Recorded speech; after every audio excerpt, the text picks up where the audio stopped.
श्री शिवाय नमस्तुभ्यम। हर हर महादेव। गुरुदेव ने हम सभी के जीवन को बहुत सुखमय बनाने के लिए कई सारे उपाय और कई महत्वपूर्ण जानकारियां ग्रंथों के माध्यम से दी हैं।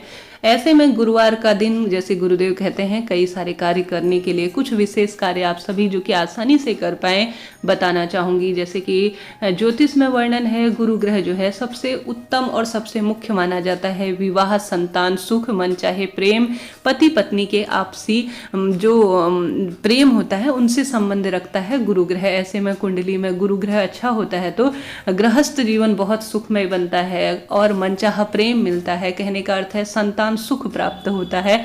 वहीं अगर यह स्थिति कम होती है तो व्यक्ति पारिवारिक जो समस्याएं हैं उनसे निरंतर घिरा रहता है। तो ऐसे में गुरुवार के दिन आवश्यक रूप से प्रत्येक महिला और पुरुष को यह नियम बांध लेना चाहिए। हो सकता है पुरुष जन जो है किसी कारण से बिजी उनका शेड्यूल रहता है, परंतु महिला घर की सुचारू होती है, सबसे प्रमुख केंद्र बिंदु होती है। महिला कोई भी कार्य करती है तो वह स्वयं के लिए नहीं करती, वह पूरे परिवार के लिए करती है। इस बात का आप सभी ध्यान रखें। तो आवश्यक रूप से गुरुवार के दिन यह नियम बना ले। सबसे पहले गुरुवार के दिन प्रत्येक व्यक्ति को गंगा जल और हल्दी मिश्रित जल से स्नान करना चाहिए। इसके पीछे वैज्ञानिक कारण भी है। साधारण पानी से स्नान करना चाहिए, साबुन वगैरह न लगाएं तो काफ़ी बेहतर होगा, परंतु हल्दी मिश्रित जल से स्नान करने से कीटाणुओं का भी नाश होता है। वैज्ञानिक दृष्टिकोण से कहूँ, अगर ज्योतिष दृष्टिकोण से कहूँ तो इससे जो है गुरु ग्रह की स्थिति, बहुत सारे आपने गुरुओं के माध्यम से यह बात सुनी होगी, उनके प्रवचनों में, कई उपायों में हल्दी से स्नान करना गुरुवार के दिन बहुत सौभाग्य में वृद्धि करता है। इससे बहुत संपन्नता, एक अलग तरह का प्रफुल्लित मन होता है। तो गुरुवार के दिन थोड़ा सा, एक चुटकी भर हल्दी आप सभी को नहाने के पानी में आवश्यक रूप से डालनी चाहिए। इस बात का ध्यान रखिए। देखिए, हमारे शास्त्रों में कोई भी नियम बताए हैं तो उनका बहुत गहरा रहस्य छुपा हुआ है। यह बातें ऐसे ही नहीं है, इससे गुरु ग्रह भी मजबूत होता है। इसके बाद प्रत्येक व्यक्ति को पीले रंग के वस्त्रों का चयन करना चाहिए। इससे गुरु ग्रह की स्थिति कुंडली में मजबूत बनती है। कोशिश करनी चाहिए हर एक दिन अलग अलग रंगों का चुनाव करें, इससे मन भी प्रफुल्लित रहता है और ग्रहों से संबंध रखता है। प्रभु को यह प्रिय होती है और यह दिन जो है श्री हरि विष्णु के ही अवतार देवगुरु बृहस्पति का दिन माना जाता है, अर्थात गुरु ग्रह का श्री हरि विष्णु का दिन माना जाता है। तो भगवान शिव की पूजा के साथ साथ इस दिन श्री हरि विष्णु की पूजा भी आवश्यक रूप से करनी चाहिए। उनके आगे दीपक लगाना, कई लोग तो गुरुवार के व्रत करते हैं, यह काफी उत्तम माना जाता है। आप भी शुरू करना चाहते हैं तो जरूर से करें।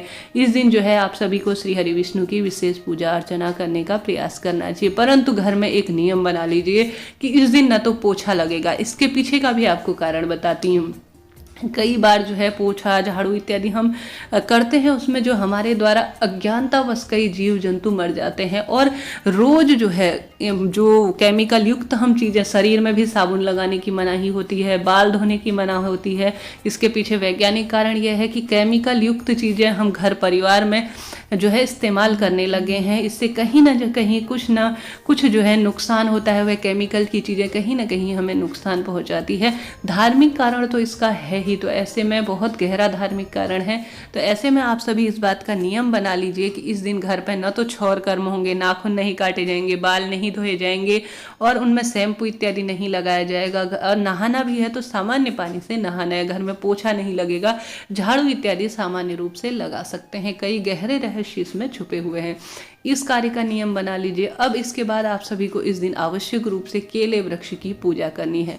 अन्य दिनों आप बेलपत्री वृक्ष की पूजा करते हैं, अति उत्तम है, परंतु इस दिन आप सभी को केले वृक्ष की जड़ में आवश्यक रूप से ओम नमो भगवते वासुदेवाय कहते हुए हल्दी मिश्रित जल समर्पित जरूर से करना है और एक दीपक यहाँ पर सभी को लगाना है। पूरे दिन भर में आप सभी को जितना संभव हो श्री हरि विष्णु के श्रीमद् भगवद गीता के इस महामंत्र का जाप करना है। आप चाहें तो केले वृक्ष के नीचे कर सकते हैं, चाहें तो श्री हरि विष्णु के मंदिर में कर सकते हैं, चाहे तो अपने घर के ही मंदिर में श्री हरि विष्णु के आगे जो आप दीपक लगाएंगे वहां पर एक माला का जाप करना है। मंत्रों की शक्ति अद्भुत कही गई है। जो व्यक्ति गुरुवार के दिन इस महामंत्र का जितना संभव हो जाप करता है, जीवन में सुख संपन्नता स्वयं ही उसके आ जाती है।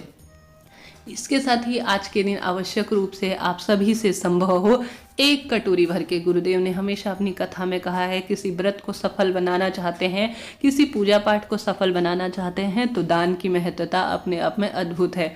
तो आप सभी कोशिश कीजिएगा कि एक कटोरी ही सही, एक मुट्ठी ही सही चने की दाल आप सभी को आवश्यक रूप से घर के बड़े सदस्यों को दान दे दीजिए, पंडित जी को दान दे दीजिए, कुंवारी कन्या भी यह उपाय करे।